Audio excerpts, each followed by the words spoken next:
First off, I want to thank Allah. Alhamdulillah. Without Allah, none of this would have happened.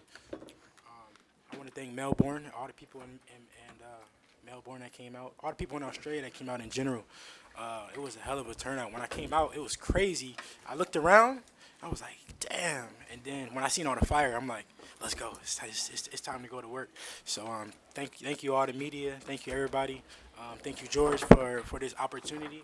A lot of these guys at the top, they wouldn't give me my shot. I've been begging for my shot for a long time now, and I finally got my shot, and I got a lot of jury here. Devin, it's amazing what you've done here tonight. It was an incredible show. Thank you so much for coming out and putting on that performance. You got a lot of hardware, and most importantly, you got your father next to you, which was a wonderful thing to see happen. How important was that for you in your corners during the fight? Yeah, more importantly, more than anything, more than the belts and anything, I wanted to go in the war with my father. Whether it was for one belt, two belts, however many belts, it was more important for my dad to be there, and it was a blessing that he was able to come in the day before the fight. So it was a hell of an experience. I'm happy that me and him accomplished it together. We've talked about this since we was 8, 9 years old. So this is a dream come true for the both of us. How difficult was it to keep George off you? You did have a lot of success with the jab all throughout the fight. How difficult was it to keep him off you? Because he does fight at a high pace and he does throw pretty quick. I wouldn't say it was hard to keep him off of me. Honestly, I just was staying relaxed. I could have picked it up, but I just wanted to.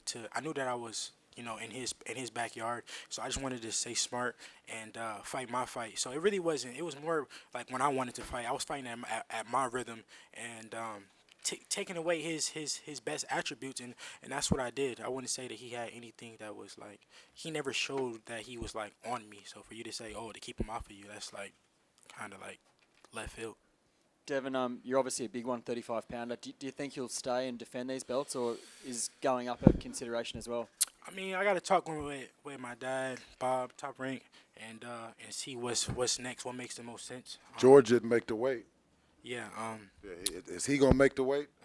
But at the end of the day, I'm a disciplined fighter, and but everything got to make sense. At the end of the day, this is a business, but the world knows me, and they know my character, and I'm not ducking or dodging nobody. But everything got to make sense. I am a huge 135-pounder, but I want to give my nutritionist James Lockwood his flowers, because I hired him in the beginning of the camp, and he made the weight cut so easy. I wouldn't even say it's a weight cut, because we just landed the plane perfectly. Like, it wasn't like I didn't have to use a sauna suit or a sauna. Normally I would use like the sauna suit, the bath. I didn't have to do none of that. We just worked out, ate healthy, and yeah. So thank you, James, for making this camp super easy for me.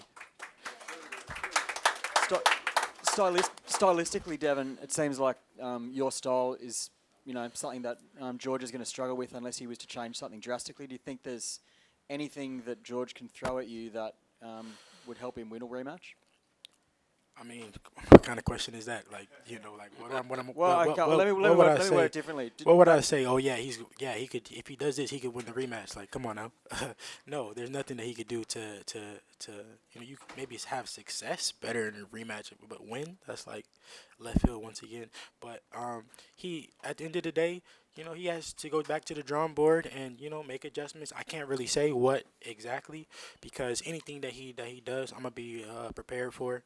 Like I said before the fight, he was saying a lot, but I said I will handicap him of his best attributes, and that's what I did. He really didn't land any clean, solid shots, and yeah. And if you look at my face right here, obviously we all know that my cut band couldn't make it in.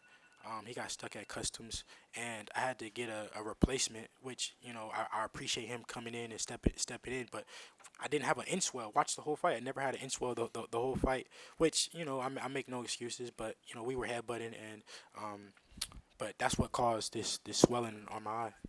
What was it like coming out to such animosity from the entire crowd? They were pretty vocal in being against you. How did that feel?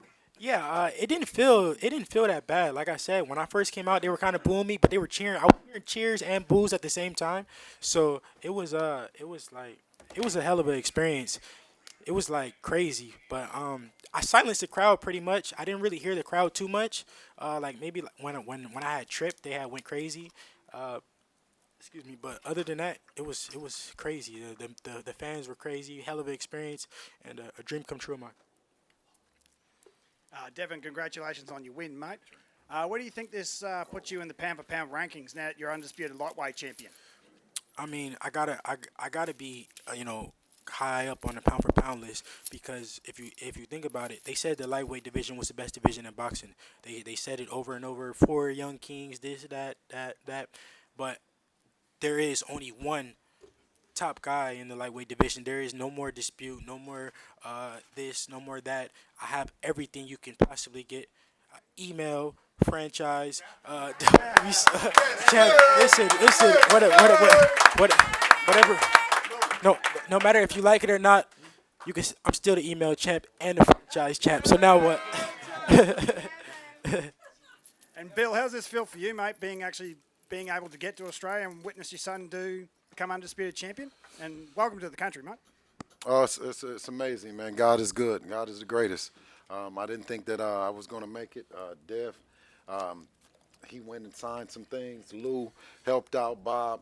It was a team effort, to make this event happen as a collective. The Kambosos' team, Peter Khan, they did a tremendous job working behind the scenes to make this thing happen, and we're truly grateful. Question for both Bill and Devin back here. It's Marcos. First for Bill, how good does it make you feel? How emotional was it to be able to see your son make his dream come true? Absolutely. I mean, it's like a dream come true. It's still kind of surreal in the sense of this is something that Devin started, a journey he started when he was 8 years old, and to have all the belts right here, you know what I mean. I think it probably won't sit in until tomorrow or something. And for Devin, I know you got a lot of criticism. You kind of mentioned it about the belts and how you got it. How much of a validation is this for you to kind of look at those people and just stick your middle finger at them and say, look, I proved you guys wrong? Yeah, I mean this is very this is a great feeling that everybody that was doubting me, everybody that said this and that, they came up with this email champ thing, and now the email champ is the top dog, undisputed. There's no dispute. You cannot dispute any title. What it comes after everything that I have here. So this is a dream come true, and I couldn't thank God enough for this. And yeah, it's fuck all them, like I said, because fuck them. I'm the top dog now.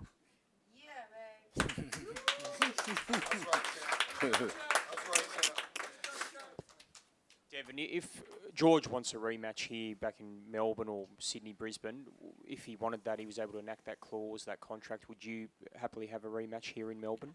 I mean, it's really up to my team. We want to come up with something that makes sense.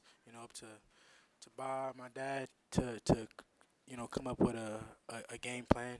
Everything got to make sense. But if they're up for it, then I'm up for it. But like I said, this is a business. And before the fight, he told me, it got to make sense. And we did. I made sure me and my team made sure that we did everything that for it to make sense. Whether I had to take less money, whether we had to travel, whether I had to come without my dad. We made a lot of sacrifices to make the fight happen, and it all paid off. Devin, what about Loma? Is he on your horizon? Is he someone that you want to take down? Of course, like I said, I will fight anybody. I am a true fighter. I will fight anybody, whoever it is. They're all on my hit list still. With me being the top guy, I'm still aiming for the biggest fights possible. And whoever's next, we talked to Bob, and we'll see. This question is for Devin. How does it feel to be undisputed? I mean, it's honestly, I don't even feel like it. Just like it's like a dream, really. Like it hasn't even sunk in yet. I dreamed of this moment for many years, And like I always thought like, damn, I'm gonna cry like Undisputed, like I'm gonna cry. But like yeah, but it just really hasn't sunk in yet. But I'm just happy that my dad is here to accomplish this with me.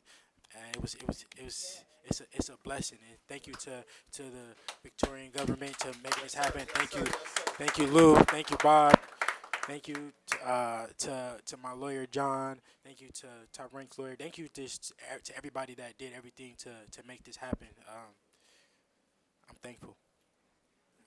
Devin, Mohammed Mubarak with EURweb.com. Tell us how historic this fight could be to you in your soul. Yeah, I mean, I said when you came up with, the Jack Johnson did this many years ago. I said that history repeats itself. Many years from now, a young kid gonna come up and he gonna be looking at this fight, and he's gonna have to go across the pond wherever, and try to make history. And that's what I did today. And I just want to inspire people, the fighters today, the fighters, in the past, coming up, whatever, that, to bet on yourself, because that's truly what I did. I trusted in my skills, no matter, who it was in the corner. I knew that I could win the fight. When it went down under, as you guys would say, and bit down and got it done. So I just want to inspire people. All that cross the street, this and that. I did everything I possibly could to make the fight happen, and it worked out. So on a scale of 1 to 10, how great is this fight for you? 10, 12, 13, 14, 20. Yeah, this is huge. This is huge. This is huge for me, and man, it's like it's crazy because the world was saying so much about me, but my team believed in me. I believed in myself. I came up here with a group of soldiers that was ready to go to war by any means. Many things was happening, going on every day was something new, but my team believed in me. I believed in my team, and we understood. You want to be a great champion, you have to take chances, And a lot of people were sitting out there going, "Oh, he's disadvantaged and he's going to get screwed and whatever." Yes. He came here believing he was going to be a champion. And by the way, you also manifest your own destiny a little bit. I believe in karma. I mean, I don't think it's an accident that his dad's sitting next to him right now. Yeah. He didn't know till Friday night that his dad was going to get him. You gave me the call, Lou. Tell the truth. All right. Well, Yeah. He didn't know till I called him. Yeah. And that's unbelievable. And the fact that I really believe karma had a lot to do with it. This young guy over here got ice water in his veins. I mean, he came here to be champion, and look what he got in front of him. Yeah, and Lou played a huge part in this, and it wouldn't have happened if it wasn't for Lou. So that's why as we go on, Lou is a part of the team, and we're all gonna make a group effort and to see what's next. Devin, Auntie Joy, hello, darling. I am just so taken back. Hey! What did she say? Thank you for coming. Thank you for coming. I told you to come. You said I don't know. It makes me nervous, but I'm so happy to see you here. Thank you. Truly, thank you for coming. I'm just beside myself being here and watching you fight, and how brave, honest, and courageous you were. Yes, ma'am. But I also want to say to you that as the dream, you are the G.I.U.K.N. Remember, I told you that. Yes, ma'am. And you're now the dream of our community here on Wurundjeri Woi, Wurrung country. Oh, wow. And Thank you. I want to thank you especially, for your request for welcome to country. And it Yes, looks ma'am. great up Yes, there on ma'am. the screen, Yes. and my family being involved and so forth. Yes, ma'am. Having your dad here is just amazing. I'm so glad, your mum, all your family. But, most of all, it's about who we as coloured people are. And, my heart was there for George as well tonight, ma'am. because he's done a great job for this country in getting our youth out there. But as you explained it to me, that's the reason I'm here, is because you train to be professionals. You train to do what you do, and I realise all of that. But my heart was not in it until you asked me to come. And I'm Thank just you. so proud Thank to you, be thank you, here. thank you. Congratulations and much love to you. Thank you so much. Thank